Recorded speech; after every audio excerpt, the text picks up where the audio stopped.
Bom, oi, gente. Bom dia, boa tarde, boa noite. Acho que boa noite não vai dar, né? Porque vocês vão ter feito a prova antes. Bom, não estou em condições de pressionar a câmera, né? Vocês imaginam como é que velho se comporta à noite. Então, já estou com o cabelo bagunçado, de frente para a TV. Brincadeira. É, Vou gravar uma revisão rápida aqui para vocês reforçarem alguns conteúdos, né? Para a prova, né? Usualmente, eu faço revisões olhando para a prova, eu vou fazer isso, né? Eu vou olhar a prova e vou comentar com vocês os pontos importantes, né? Não vou compartilhar a prova, né? Por motivos óbvios. Não compartilhei, não publiquei a aula mais cedo, né? Pedi a Daniele para avisá-los. Que eu acordei de manhã, não tinha luz na minha casa, né? E aí, a CEMIG estava fazendo manutenção na rede, demorou muito tempo. E meu dia perdeu toda a minha programação, né, que eu tinha feito. Enfim, me desculpem aí por não ter conseguido publicar a aula mais cedo. Estou publicando agora, estou gravando essa aula agora de madrugada e não tão de madrugada, mas enfim, acredito que durante a manhã, pelo menos, ela já deve estar, o portal deve estar atualizado e essa aula vai ser carregada para vocês.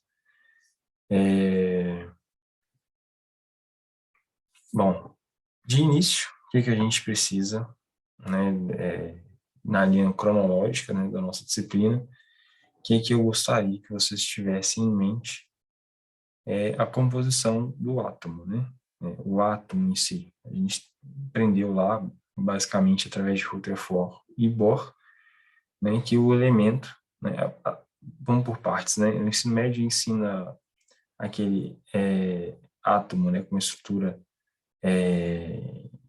meio elíptica, né, com a órbita elíptica, aquela ideia, aquela figura que vocês já têm de um átomo, é como se fosse o modelo Rutherford-Bohr, né? Eles não separam Rutherford e Bohr, como nós vimos na disciplina, né? Então, nós vamos puxar para essa ideia, né, do modelo mais atual ali, mais voltado para Bohr. Então, nós temos o átomo, que é constituído por prótons, nêutrons e os elétrons na eletrosfera, né? Os prótons, né, ainda são subdivididos em quarks, né, dois quarks up e um quark down, e a somatória de carga elementar dá positiva, por isso que o próton tem carga positiva, enquanto a somatória dos quarks do nêutron, né, não ficam positivo, fica neutro, por isso que ele tem o nome de nêutron, né, dá dois quarks down e um up. Vocês vão lembrar do vídeo que eu passei na sala que o rapaz ainda fez as contas, né? O próton tem massa, o nêutron tem massa e o elétron a gente considera que tem uma massa desprezível, né? A massa do elétron é como se fosse 2.000 vezes, né? 1840, se não me engano, menor do que a do próton e do nêutron. Então é bem básico, né? Bem baixo também. Um elemento, ele é neutro, quando ele tem a mesma quantidade de prótons. A quantidade de prótons é semelhante à quantidade de elétrons, né? Isso a gente também já sabe. E quando ele perde um elétron ou ganha um elétron a mais, né? Ele acaba se tornando íon, né? Que aí entra na nossa base para o entendimento de radiação ionizante, né? Uma radiação que tem a capacidade de ionizar, tirar elétrons, né? Ou não ionizante, uma energia que tem a capacidade só de excitar, por exemplo, aqueles elétrons ali, aquele átomo, né?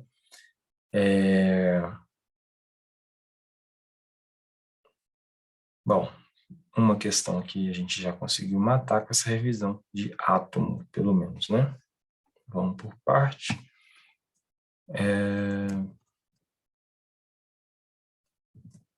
Bom, a gente então já tem uma noção boa o suficiente para entender a composição dos átomos, né? Já conversamos aqui E a parte mais legal do nosso conteúdo é quando eles são radioativos, né? Eles estão emitindo energia, né? E se vocês lembrarem bem, quando a gente fala de estabilidade nuclear, né? Ela se dá com o elemento num estado fundamental, numa condição de equilíbrio. E aí, qual que é a condição para a instabilidade? Ele tem excessos, né? Ou excesso de prótons, ou excesso de nêutrons, né? Então, se vocês lembrarem bem, se a gente fizesse uma razão, né, e dividisse a quantidade de nêutrons de um elemento, né, aqueles elementos que o Antônio achou no ponto de ônibus, e dividisse pela quantidade de prótons, se essa razão der entre 1 e 1,5, a estabilidade nuclear não vai ter emissão de radiação, vão ser elementos tranquilos. Por exemplo, a cadeira que você está sentado agora é composta de elementos que não são radioativos, né? A composição do átomo está aí nessa faixa de entre 1 e 1,5, a razão de nêutrons para prótons. Mas se está abaixo da razão de 1, né? Então a gente já tem uma condição de instabilidade, então a gente tem prótons demais. Mas se a razão está para mais de 1,5, né? Então é porque a gente tem nêutrons demais, então as duas condições propõem aí uma instabilidade. Então foge da estabilidade. Então se possui excesso de prótons ou nêutrons, aí está mais voltado para a instabilidade. A estabilidade é entre 1 e 1,5, tá? Depois que o elemento está, a gente já considerou, né, ou considerou instável, né, ele tem os processos de decaimento, né? Desintegração alfa, beta, gama, né, alfa ali caracterizada pela emissão de um hélio, né, uma partícula com 2 prótons e 2 nêutrons, massa em numeral de 4, né? Enquanto nós temos duas desintegrações beta, beta mais, que diminui o número atômico, e a beta menos, que aumenta o número atômico, né, o número de prótons característico da identidade daquele elemento. E nós temos decaimento gama também, né, que aquele elemento ainda está instável, mesmo depois de sofrer uma desintegração beta, uma alfa, e ele fica o que a gente chama de meta-estável, né? E aí ele emite aquela gama. Gama que remete muito a raio-x, sendo que raio-x é da eletrosfera, enquanto gama é nuclear. Característica importante aí para a gente ter uma distinção, né? Então, já temos aí uma desintegração, né? Temos aí processos de decaimento. Lembrando que na nossa prova não terá cálculos, né? Então, não terão cálculos, então vocês podem ficar tranquilos aí. Já que falamos de raio-x, né? Nós temos duas modalidades aí de raio-x, né? O raio-x característico, o raio-x de frenamento, ou freamento, ou Bremsstrahlung. Bremsstrahlung, né? O raio-x característico, né, muito voltado aí para a reorganização ou rearranjo dos elétrons na eletrosfera, né, por algum motivo, por exemplo, uma captura eletrônica, ou uma conversão interna, ou um fóton que interagiu com o elétron, tirou aquele elétron da órbita, né? Seja o fóton que chocou com o elétron e deu energia para ele ser ionizado, né, para ele se tornar um elétron livre, ou uma captura eletrônica, né, que o núcleo absorveu aquele elétron para juntar o elétron com o próton para promover dentro daquele núcleo um nêutron, ou seja, por uma conversão interna que o núcleo proponha a liberação de uma energia para aquele elétron para ele, né, ser ejetado. Então, dá uma vacância naquela eletrosfera e isso faz com que um elétron mais externo ocupe aquele espaço. É aquele exemplo que eu comentei da Daniele na sala, né? Se a Daniele me encontra numa festa, eu vou estar lá sentado na mesa com o pessoal mais velho, comendo, conversando, enquanto ela estava lá pulando, dançando com o pessoal. Quando ela chegar na nossa mesa, ela se habitua à nossa condição, né? Para ela não ficar parecendo esquisita, né? Para ela não ser o famoso espalha-bolinho. Então, o elétron faz a mesma coisa. Quando ele sai de uma camada que ele tem mais energia para uma camada que precisa de menos energia, mais próxima ao núcleo, então ele dispensa aquela diferença de energia, aquela diferença de energia para a gente é o raio-x, né? Um raio-x característico, e se vocês lembrarem daquele gráfico que eu mostrei na sala, né? Do pau gráfico, né? Eu mostrei um tanto. Tem um raio-x de frenamento e dois tracinhos em cima, né? No comportamento do gráfico, que são os raios-x característicos, né? Então, aí a gente já descreveu o raio-x de freamento, ou freamento, ou brainstorming, é aquele raio-x daquele elétron que foi acelerado. Ele pode interagir com a eletrosfera ou com o núcleo, né, positivo daquele elemento. Qualquer modelação, né, do movimento dele, ou modificação do trajetória original daquele elétron que foi ejetado, propõe que se ele mudar um pouquinho a rota, ele tem que liberar um pouco de energia, né? A nossa famosa lei de conservação de energia, a primeira lei da termodinâmica, ele tem que mudar um pouquinho de liberar um pouco de energia porque ele mudou o caminho dele, né? É como se ele doasse uma moeda por ter que escolher outro caminho. Então ele libera um raio-x com pouca energia, mas se ele mudar bastante, que foi o exemplo da rotatória que eu dei, né, do elétron interagir bastante com aquele átomo, ele mudar muito a rota dele, ele tem que doar mais energia. Então a gente tem um raio-x de frenamento mais energético, né?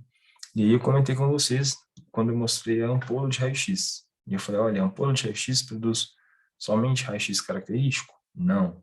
Produz somente raio-x de frenamento? Não. Ela produz os dois. Isso. Tinha até uma colega nossa da sala, se não me engano foi a Ana Cláudia, que perguntou se tinha diferença, se influenciava na qualidade da imagem. Eu falei que para aquele momento não, mas que em física 2 vocês veriam que influenciaria. Até comentei que a mamografia usa feixe de raio-x mais baixo, né, de valor mais baixo, menos energia, enquanto o raio-x convencional usa valores mais energéticos, enquanto a radioterapia excede, né, valores muito, muito mais energéticos. Na radiologia convencional, a gente usa o raio-x na casa do keV, né, por exemplo, 10 keV, né? 10 vezes 10 elevado a 3 eletronvolts, né? Ou na faixa de 10.000 eletronvolts. Enquanto na radioterapia a gente usaria ali na faixa de, sei lá, uns 2 MeVs, mais ou menos, nessa faixa, né? E tem equipamentos que fazem mais, então na casa dos milhões de eletronvolts. Então, só para ter uma noção básica. Bom, raio-x falamos, desintegração, né, decaimentos comentamos, também estabilidade e instabilidade nuclear conversamos, não falamos de interação ainda, né?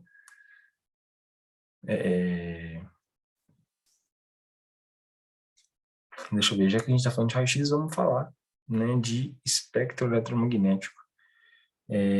Se vocês forem lembrar bem do espectro, como eu mostrei na sala, né, ele apresenta uma variação do comprimento de onda, da frequência, né, daquela onda, em função dos vários níveis de energia, né? O espectro ele apresenta, por exemplo, de radiofrequência, que tem um comprimento de onda muito grande e pouca frequência, mas também uma onda de baixa energia, não ionizante, né? Até radiação gama, né? Vai passar ali radiofrequência, microondas, ultravioleta, melhor, infravermelho, luz visível, ultravioleta, raio-x, raio gama, e lá no gama já tem uma frequência enorme, um comprimento de onda pequeno e uma energia considerável, porque gama é muito, muito energético, né? Então, nosso espectro eletromagnético ele descreve, né, ele é um espectro, um demonstrativo eletromagnético, então, de radiação eletromagnética, sendo ionizante ou não. O eletromagnético voltado à associação de campo, um eletro e um magnético, né? Se você tem um fluxo de corrente de energia, logo você propõe ali uma geração de um campo magnético, né? Por isso o eletromagnético, associação de campos. Espectro, eu comentei com vocês, só retomando, né? Do menos energético, grande comprimento de onda, pouca frequência e baixa energia. Muita energia, que já é o lado oposto do espectro, baixo comprimento de onda e muita frequência. E como a gente já está falando de radiação eletromagnética, nós sabemos que a radiação aí, né, ela é dividida em eletromagnética, que são as energias voltadas para o espectro, enquanto nós temos aí radiação corpuscular, né, que é relacionada à massa, né, por exemplo, alfa, beta, né, emissão de nêutrons, radiação corpuscular, que remete à massa, né, que te lembra um pouco de massa. Mesmo no caso do elétron sendo massa desprezível. Até porque ele não é eletromagnético, nunca, né? E temos as ionizantes, né, que são energias capazes de ionizar, né, fazer com que o elétron de um elemento seja ejetado. E nós temos as não ionizantes, que elas vão excitar aquele elétron. Aquele elétron ele fica excitado, muda de camada energética, e depois ele retorna e está tudo certo, né? Liberando aquele raio-x ali. Em algumas condições, a energia que aquele elétron recebe é tão baixa, né, que ele acaba nem mudando de camada, ele só gira em torno do próprio eixo ali e está tudo certo, né? Tipo, sacode a cabeça, toma uma pancada, sacode a cabeça e está seguindo o fluxo dele. Em valores de energia, né, para ionizante e não ionizante, maior ou igual, né, a 12 eletronvolts, ionizante para baixo disso, não ionizante. Então, maior igual a 12 eletronvolts, ionizante, menor do que 12, não ionizante. Então, o ultravioleta, eu até comentei com vocês em sala, que o ultravioleta ele varia, né, dependendo do nível de energia que ele tem, ele é ionizante, hora sim, hora não, né? Então, depende do valor de energia que ele chega para a gente.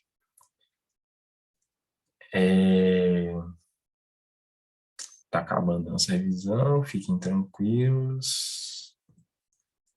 Deixa eu ver. Era para eu ter comentado isso antes, né? Quando eu comecei a falar, né, dos modelos atômicos, eu devia ter revisado com vocês já lá no início. Mas nós temos aí o modelo de Dalton, né, com o modelo da Bode-Bilhar, um átomo, né, vocabulário tirado lá dos gregos. Uma bola de bilhar, denso, indivisível, né, aquela coisa mais robusta, sem carga. E depois nós temos Thomson, né, com pudim de passas, uma massa homogeneamente positiva, com elétrons bem distribuídos de forma simétrica, né, que lembra um pudim de passas. Isso aqui para a gente no Brasil, se vocês lembrarem da nossa aula, eu coloquei a imagem do panetone, né, que remete um pouco mais ao nosso contexto, né. E aí Thomson dá espaço a Rutherford, né, que já propõe um modelo planetário, né, com os elétrons ali bem estabelecidos na eletrosfera. Ele faz até uns experimentos com a partícula alfa, né, já no período de Rutherford já tinha o descobrimento, né, da radiação, da radioatividade. Ele propõe um experimento com a lâmina de ouro, se vocês vão lembrar, e as partículas até ricocheteavam, que foi o maior prêmio, né, do experimento dele. O problema do Rutherford é que a ideia, né, o átomo era denso, pequeno, né, melhor, denso e tinha um volume de massa, e a eletrosfera bem distribuída, né, com níveis de energia, como a gente, inclusive, já viu, né, até para a produção de raio-x.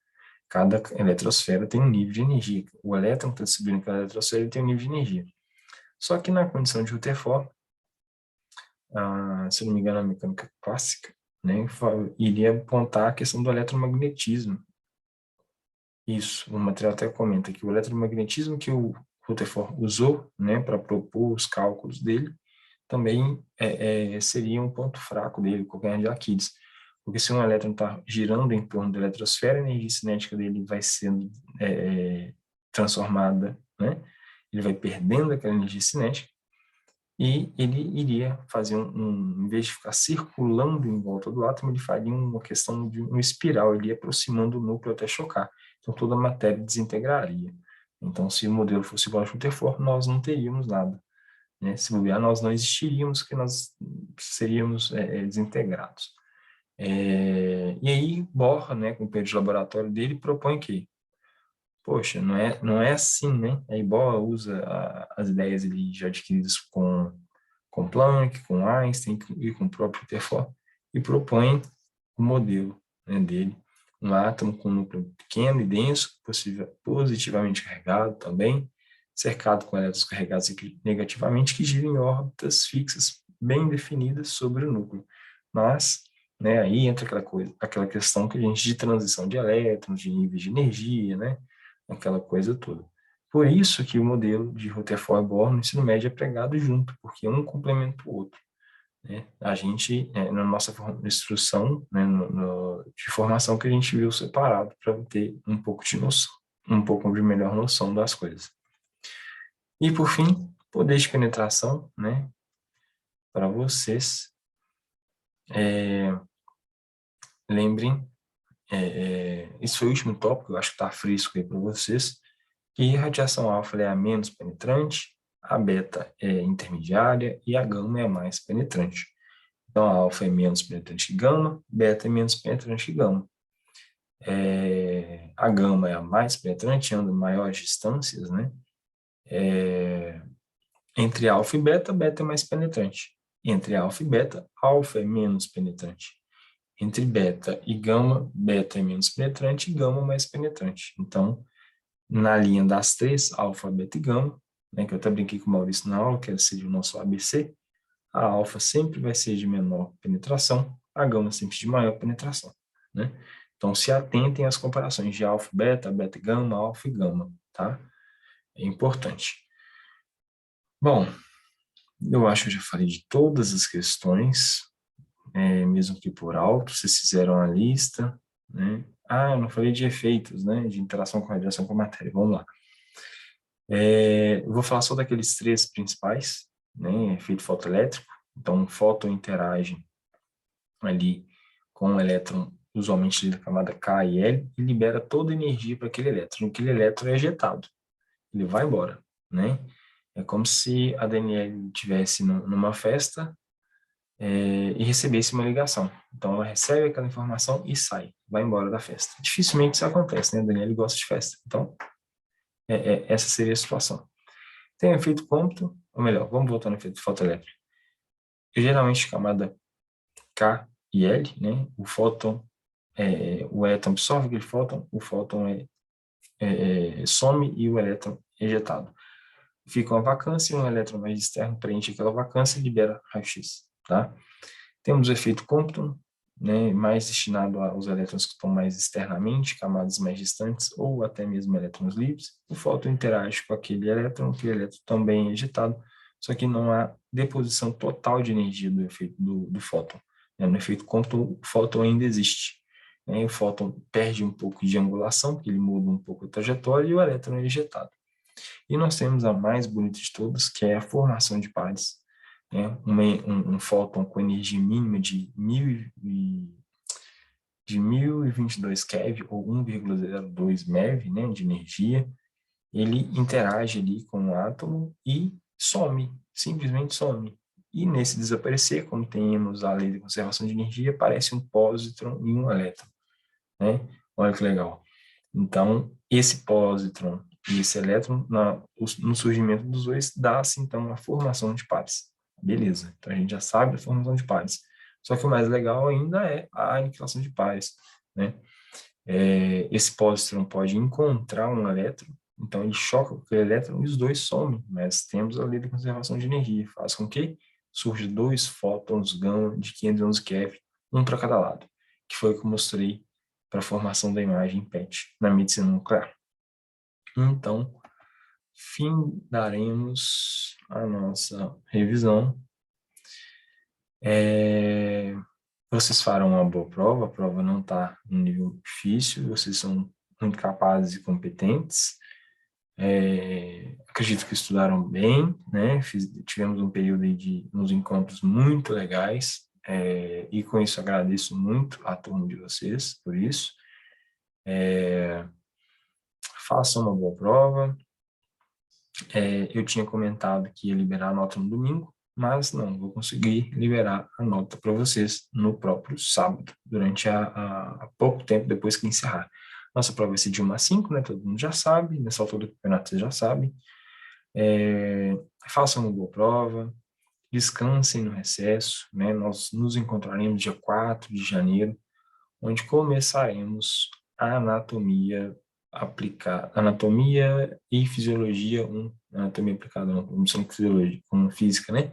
Anatomia e fisiologia Humana 1, né? Então, descansem, aproveitem, curtam a família, curtam a virada de ano, aproveitem esse momento, né? Esse momento que a gente pode rever os familiares, ainda mais nesse processo aí de, se Deus quiser, fim de pandemia.